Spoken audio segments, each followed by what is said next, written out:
How we doing? I'm just waiting. Where's your costume? Okay, well, my costume is here, but I'm going to be the responsible one tonight. Usually you're the one with the shades. I do have my shades here, but being in the basement, I don't know, it's depressing. So, I know. I can't actually wear these because I can't see. I need these. yes. That's much better. Okay, we are here to record our next podcast episode. This one's a little juicy, I think. We're calling it something like when your spouse calls you by his or her ex's name, by the name of their former spouse.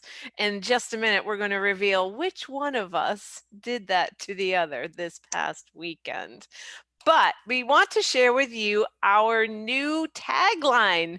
We have a tagline for the complex couple after much angst and many weeks and many iterations. Drum roll. Come on, baby, just say it. All right, Keith. Yes. Tell the people, tell everybody, what is our tagline? It's so new, we can't remember it. It's courageously carefree, I believe, darling, right? Yes, it is. Yes. And that is kind of our motto. We just want to be courageously carefree. You know what? I have to hit the record button. I didn't do that. So we're doing all this over and over again? Well, yeah. Well, the funny thing is, couldn't you just, okay, all right. So. Couldn't I just what? Never mind. Go ahead and take it, darling. Yeah. All right. Well, little technical error there. We are recording our 11th episode, and we're going to be talking today about what happens between couples when one of you calls the other by your ex's name. And that actually happened this weekend. Yeah. And stay tuned to find out who did it. I'll give you a hint. It wasn't me. Thank God. I know, it was awful. It wasn't that awful. But anyway, we are proud of our new tagline, which is courageously carefree, something that Keith and I feel really passionate about. We don't want to take ourselves too seriously. We don't want to take life too seriously. And I do think that takes courage. Yeah, I agree. I mean, we love to explore. We love to meet new people. We love to see things. We love the unordinary. Is that a word? Unordinary? Yeah. And the uncommon. The uncommon. Yeah. And I think we both have a history of trying some new things, exploring new territory that might make some people uncomfortable, but we have found makes life a lot of fun and exciting for us anyway. You have anything to add to that? Well, as far as being uncommon, I mean, we are responsible. We care about people. We're not so carefree that we don't see what's going on in the world. But we choose, or we're choosing to live by a different compass. And that's one, having the courage, that's why we use that word, to live kind of carefree, meaning we're not going out there to judge the world or judge anyone else. We're in our own little space, and we're learning to coexist with each other, and we're also growing in as individuals, by our own experiences and stuff like that. So and I think a big part of that, I'll speak for myself, is trusting that it's okay to not be so serious, to not be so stressed out, to not think that there's so many shoulds that have to be taken care of or followed up on or done. And for me, that's the courageous part. It's trusting that I'm going to be fine, that I'm okay, even if I can't see around the corner, even if I'm making it up as I go along, trusting that I'm okay, Keith and I are okay.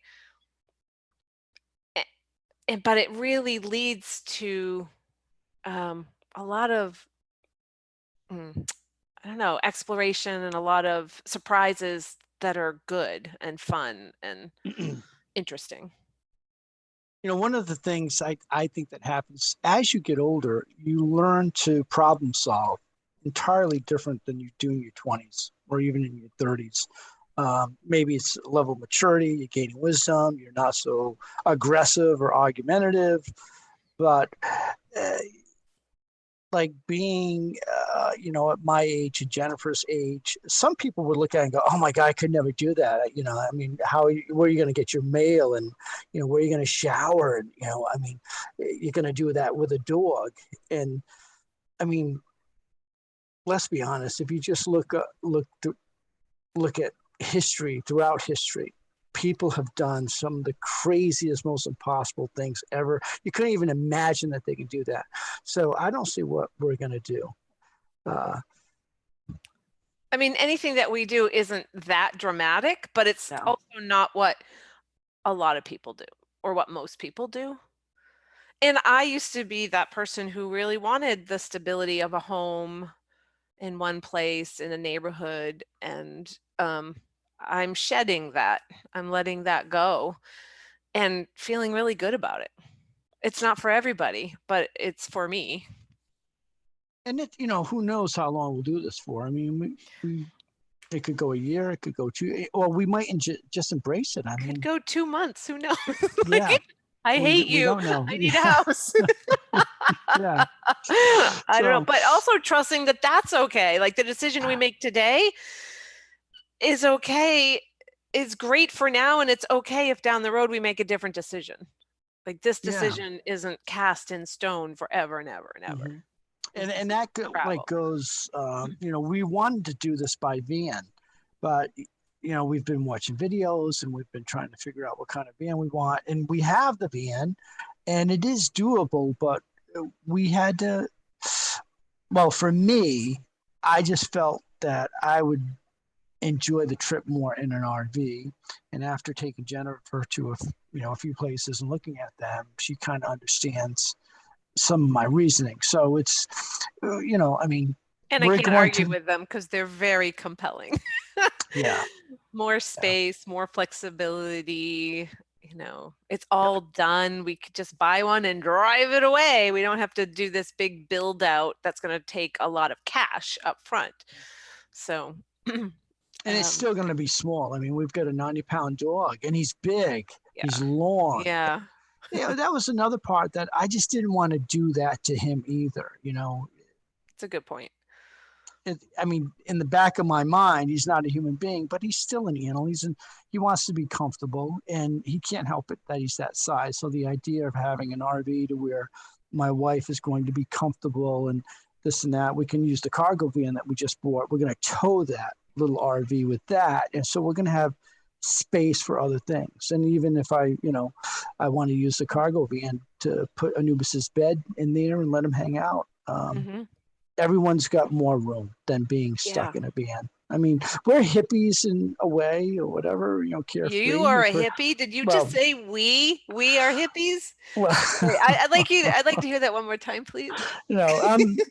I am what I am, but I think that if you don't know what we're talking about, go back and listen to the hippie episode. Anyway. Sometimes I feel like a hippie because I'm married to a hippie, so it wears off on you. Surrender, embrace it. So.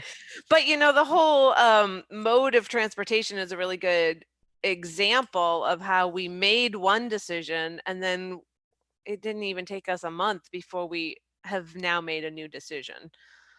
And being courageous and carefree about it. Like nothing went wrong. Nothing was terrible because we bought a cargo van and then decided we didn't want to live in it. Like, oh, well, we'll just adapt. We'll just make a new plan. And it's great.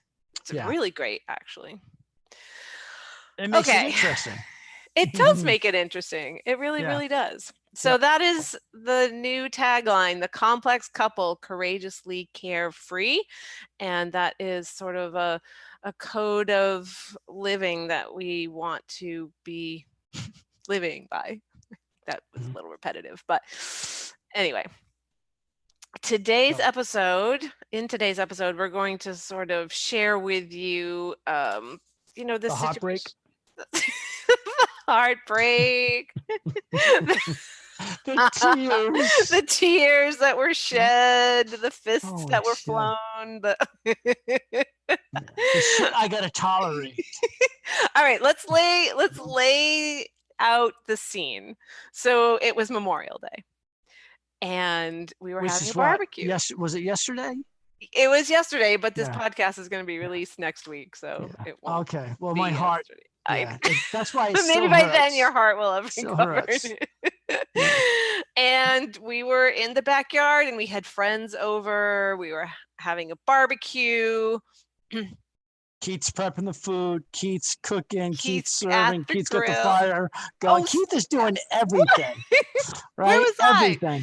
You were a Wilderness Fusion. Oh, I had a class. I had a 3-day class over Memorial Day weekend. That was kind of crazy timing, but yes, Keith was. So I'm slaving. He's slaving. I'm in class online. Well, finally everybody comes over, and the funniest thing was, when I first heard you say something, I couldn't. I said no. I don't think you heard me. No, but I heard you. But I heard the name, and I said no, that's impossible. She wouldn't do something like that. Yeah. But everyone laughed, gave you up. Yeah, you were standing at the grill, and I said, I don't even remember what I said other than I know I called you Rick. And then I was like, oh shit. This isn't good. But I can't defend it, right? But it was one of those situations where I lived in this same house with my first husband. The same neighbors were over. We were in the same driveway and using the same grill, that it just fell out of my mouth, and I felt really bad about it, but just laughed it off. I'm like, oh, oops, sorry.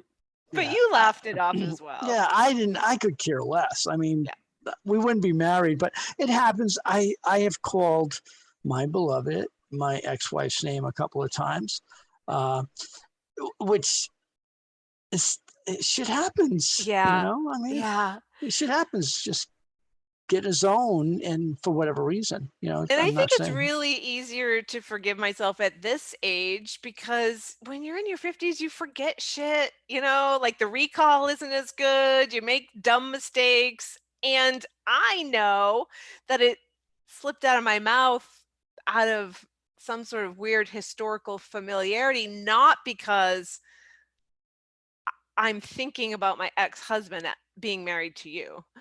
And I think that. I think your wisdom and your life experience makes you trust that as well. Yeah. I mean, when I was younger, I probably would have reacted differently, What do you think you would have done younger? I think I would have probably felt more of a hit. Mm-hmm. Maybe I would have felt a little sadder or something like that. But, that yesterday, I thought I heard the word, but my hearing's bad. And then it took me a second. And then when they started laughing, I said, oh, I'm going to hold this one over her head for a little. Yeah. But I do think in younger years of our lives, or my life, like I might have been really hurt if my husband had called me older girlfriend's name or something like that, and really dug into it in my mind about what does that mean, and is he thinking about her, and really feel insecure about it. But at this age, I don't. Yeah, I don't know. I don't. For me, I'm not bothered by it. I think it's absolutely funny. Yeah. I think you have called me Kim a number of times. Oh yeah, I'm sure I've probably done it at least 2 or 3 times, you know. Yeah. But I also think it helps, though. Maybe it's not a good excuse. I get along with my ex-wife really good. Yeah. So I'm talking to her a lot. You talk to your ex-wife every day. Let's be honest. No, I don't talk to her every. Okay, you used to talk to her every day. Yes. Maybe so not now. No. But at least every few days. Yeah, every few days I still talk to her. So, you know, Jennifer hears her name mentioned a lot. So it's not. Yeah. And I do too with And Rick. we've met. I know Kim at this point, and we're good to each other. It's all fine and good. Yeah. And I've met Rick, and I get along fine with him. So, you know, we don't. It's just there's other things that would probably piss me off in conversation, and neither one of them are ex-spouses. I can tell you that. Yeah. And you've had situations with a good friend of yours who's now remarried, sort of sharing some old, maybe you don't want to go there, but sharing some experiences that you two had in your teen years with her new husband. Oh, yeah. I'm not gonna go there. But, yeah. But again, it's one of those situations where you were in a relationship with this person and she's comfortable enough sharing with her new husband, you know, parts of your relationship from the past. Oh, are you talking about the Kourtney breakfast edition? Do you remember that one? No, I don't remember that one. Kourtney, the breakfast edition. That's when Kourtney and I were cooking breakfast. Oh. Yeah. We're not even going to remotely talk about that. But talk about no filter. Yeah. You know? Holy shit. Are you talking about me tonight? No, I'm just talking about it in general. You know, someone saying something like that, like no filter. Yes. You know? So, yes. Anyways. So, anything else to add to this topic? Not really. I mean, I think if anyone's, you know, if it happens to you, before you like get snappy or shitty or take it as a personal hit, I mean, shit happens, you know. I know. I think that's it. Is that because I think there are those people who would get really worked up about it, and I just want to offer, it's not worth it. It's really not.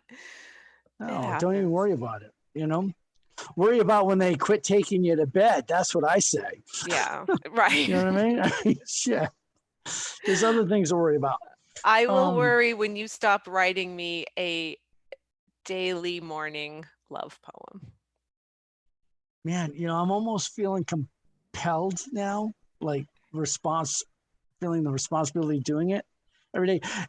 Guys, if you're out there. I don't know how this happened, but look, here's just a few of them that you've, well, if you're listening to the podcast, you can't see, but if you're watching on YouTube, here's just a few of the poems. I have a stack every morning for the last couple of weeks. Keith, while I'm having my coffee, will run upstairs and hand me a piece of paper with a little poem on it.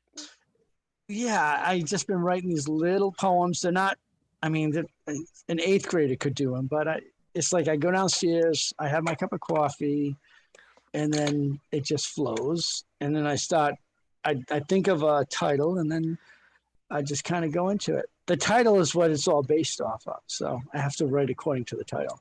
Oh, so you start with the title and then start with the title first. So it's not backwards. No.